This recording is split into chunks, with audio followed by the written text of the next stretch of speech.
right, welcome back to Citizen Weekend. As promised, we're getting into the Israel-Palestine divide. And as promised, I have in studio Irungu Houghton, who is the Executive Director, Amnesty International Kenya. We're also joined from Georgia in the U.S. by Professor Michael Bishku, Professor Emeritus Middle Eastern and African History, Augusta University. I will start with you.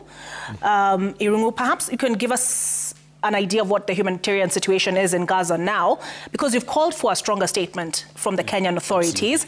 So President William Ruto reiterated the 1989 recognition of the Palestinian state, but as civil society, do you say that is not enough? Yeah.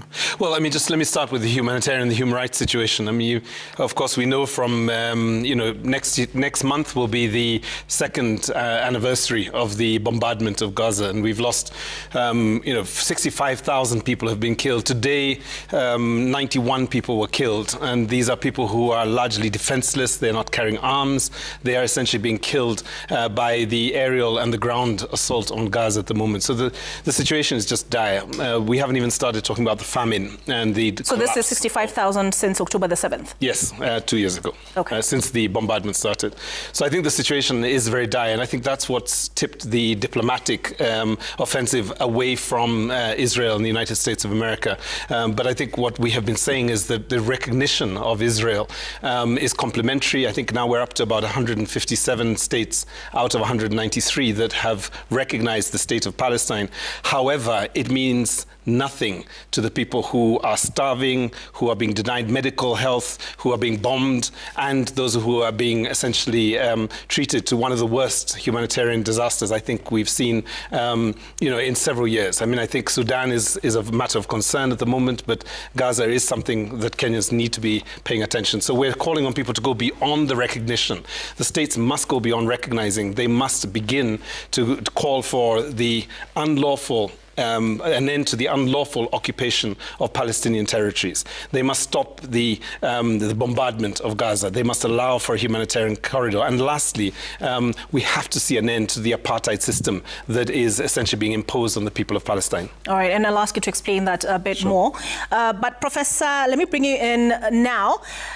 We've seen several Western allies, US Western allies, France, Britain, Canada, Australia, Belgium, formally recognize the Palestinian state at the UN General Assembly. Why now? I think it's mostly because of what's happened since the ceasefire earlier on this year, that the fighting has gotten far worse. And some of these states say, well, it can't go on indefinitely, that, yes, a lot of countries are committed to a two-state solution, but are they really showing it in their actions? All right. They're committed to a two-state solution, but are they showing it in their actions? Did you expect much to come out of UNGA? I know there was an attempt to pass a resolution on a ceasefire. The U.S. vetoed it. What did you expect, or what were you anticipating would come out of the UN General Assembly? I don't know if anything will come out of the UN, but recently Tony Blair had a program that's been, in the last couple of days, Witkoff's picked up on it, a 21-point plan that also includes participation of the Palestinian Authority in Gaza. That has been, for Prime Minister Netanyahu, something that he would never accept, unfortunately, but maybe he'll be pressured by President Trump, who seems to be coming around to that. All right, because we heard President Trump say that he would not allow the annexation of the West Bank, for instance. Do you think that this recognition is applying pressure, and that could be the purpose? I don't think that they will annex the West Bank, because there is a great deal of opposition within Israel itself, outside of the government, and they don't want to take on that burden. And so I don't believe that will happen anyway. It's kind of a bluff on Netanyahu's part, and also a way to keep some of the more extreme elements in his cabinet contented. All right. So on the humanitarian situation, a report recently released talked about corporations that are benefiting in the West Bank, if I understand it correctly, and you want countries to take action against these corporations? I mean, I think we have to now call for an economic boycott of Israeli products, and also for a censure of those companies. There are many multinational companies that have essentially been profiting, or as we would say, have made a killing out of the war in Gaza. 1 week ago, Amnesty International released a report on 15 multinational companies, and they include big companies like Boeing, for example.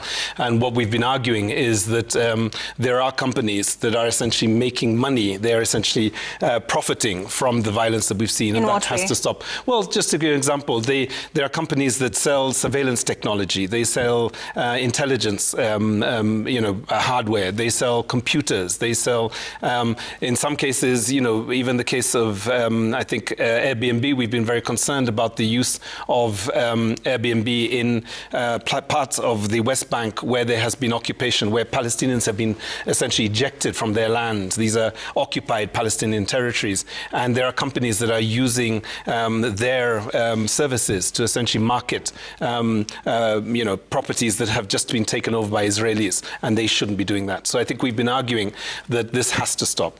All right. So we spoke yesterday, and you said you were putting together a flotilla? No, I was actually thinking about it, and maybe as Kenyans are listening to us this evening, one of the most exciting things I think that has happened in the last few weeks or so is we're starting to see ordinary citizens going way beyond where their governments are willing to go, and just declaring that they are going to provide humanitarian support. And of course, it's just symbolic. It can never deal with the hundreds of thousands of people that need the assistance that they do. But I think what's exciting is that citizens are saying, well, I'm going to Gaza, right? And what we're starting to see now is governments having to protect their citizens from going in. I think the Spanish government have done that recently. And I said, wouldn't it be a good time for Kenyans to float a flotilla? All right. Professor? Actually, probably not a flotilla. Let's go for a dhow. Okay. All right. Professor Bishku, recently, do you think public sentiment in the U.S. is shifting? We've seen Kamala Harris out and about promoting her new book, and she's been shouted down by people in the audience who are raising the U.S. position and the position they took even as a Biden-Harris administration on the question of Palestine. There is a public sentiment shifting, as Irungu has pointed out? Yes, that's pretty evident. In the Democratic Party, it's more evident than in the Republican Party. And I think much of it has taken place since, you have a ceasefire early on in the year, and you think that it's going to go towards a cessation of hostilities and more negotiations, and it hasn't gone that way, quite the opposite. And Prime Minister Netanyahu is blamed, even in Israel itself, for perpetuating this war and not caring much about the hostages. That, putting the speakers up, projecting into Gaza is very much a stunt on his part. That a number of the people who were actually abducted by Hamas were people who were sympathetic to the Palestinians. All right. And Kenya is among countries that have reiterated their recognition of the Palestinian state.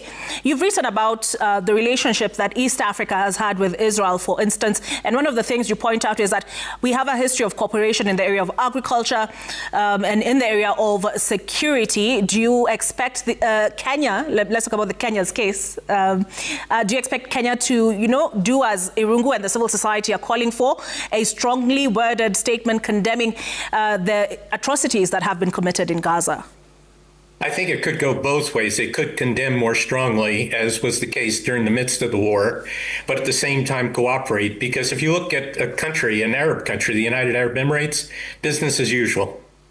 And a lot of the African countries have dealt with Israel over a number of years, despite criticizing them in the UN, especially on the Palestinian issue. So I think some of that cooperation will go on. For example, Kenya is very much concerned about security coming over from Somalia. The Israelis are pretty strong in agricultural expertise, and a lot of these African countries are receptive to it. All right. So is the situation the same for Tanzania and Uganda? I think Uganda has been the most critical of Israel of the three.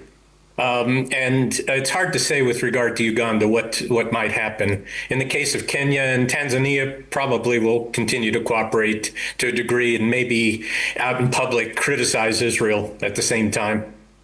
All right. And, I asked this question of Professor Bishko, and I'll ask it of you. Did you expect much to come out of the UN General Assembly, this 80th summit? Yeah.